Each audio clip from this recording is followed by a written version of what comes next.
রাতে যা বলা হচ্ছে দিনে তা বলা হচ্ছে না। দল যা বলছে সরকার তা বলছে না।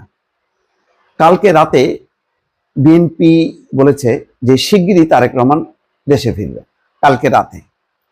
আর আজকে দিনের বেলা পররাষ্ট্র উপদেষ্টা তৌহিদ হোসেন বলছেন তারেক রহমান এখনো ট্রাভেল পাস চাননি, তিনি চাইলেই তাকে দেওয়া হবে, কোনো সমস্যা নেই। তাহলে বোঝা যাচ্ছে যে দল যেভাবে শিগগিরই বলতে আসলে তারও আবার টাইম লিমিট নাই, এটা কালকে নাকি পরশু, সেটা একটা মানে একটা ফেক একটা টার্ম বা ভেগ টার্ম আছে, গ্যাপ আছে কথায়। তার মানে দল এখন আসলে সঠিকভাবে জানে না। আর পররাষ্ট্র উপদেষ্টা যেটা বলছেন সেটা তো সত্য, যে তিনি যতটুকু জানেন যে মানে এরকম পাস চাননি।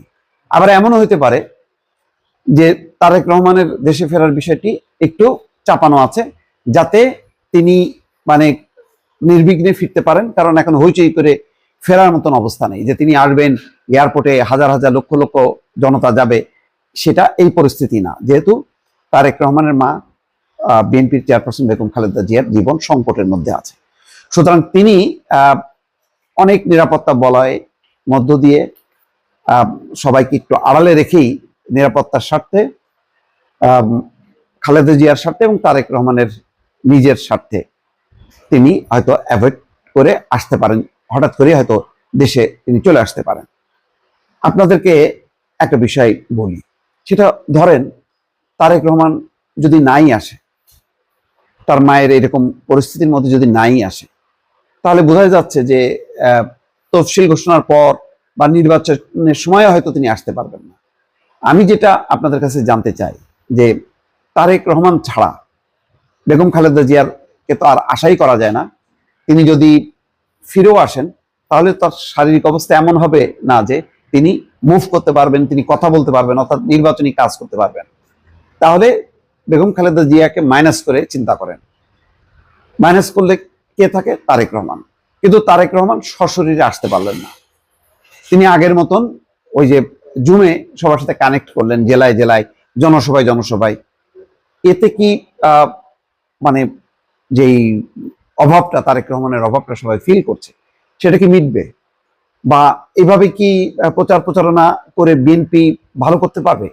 কারণ বিএনপিকে তো এখন কম্পিটিশন করতে হচ্ছে, এমন তো না যে মানে মাঠটা একদম অবারিত, সুতরাং নির্বাচনটা হলেই বিএনপি চলে আসবে, বিষয়টা কি তেমনটা না।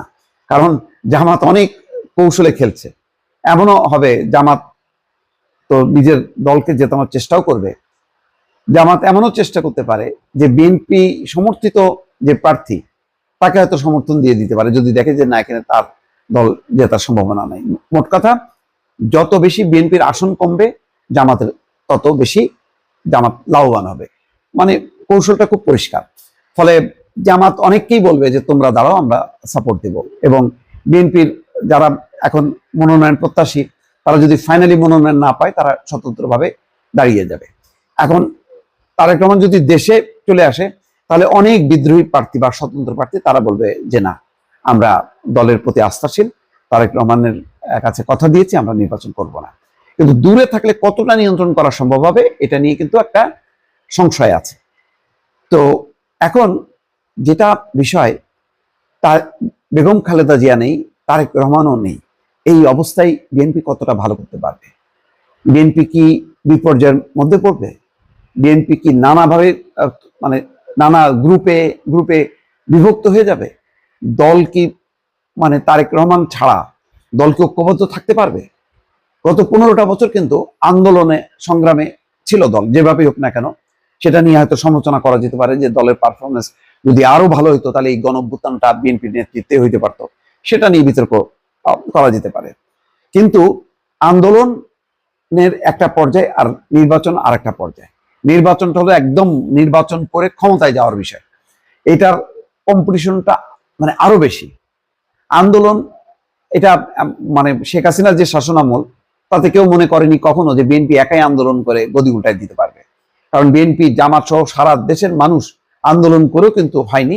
তারপরে হয়তো এমন একটা সময় হয়েছে, ঠিক ওইটাই হয়তো মানে জাস্ট দেশলাইতে মানে ম্যাচটা ঠুকলো আর জ্বলে উঠলো। হয়তো সেই সময়টা বিএনপি জামাত মিলে কখনো পায়নি, যেই সময়টা পেয়েছে ছাত্ররা। এবং ছাত্রদের পেছনে কিন্তু ছিল এই জামাত বিএনপি। এটা অস্বীকার করার উপায় নেই যে শুধু ছাত্ররা করলো আর জনতা সাড়া দিল, বিষয়টা তেমন হয়নি। রাজনৈতিক শক্তিগুলো এখানে মার্চ করেছে, এটা সবাই জানে। এটা যারা খুব কাছ থেকে এই আন্দোলনটা দেখেছে তারা সবাই বলবে। এখন বলেন, আন্দোলন তো গেল, এখন তো ক্ষমতা নির্বাচন। এই নির্বাচন বা ক্ষমতাটা তারেক রহমান ছাড়া কি সম্ভব? আমি যদি এই প্রশ্নটা বিএনপি নেতা কর্মীদের কাছে জিজ্ঞাসা করি, তাহলে আমার ধারণা 100 জনের মধ্যে 99 জনই বলবে অসম্ভব, এবং এটা মহা বিপর্যয়।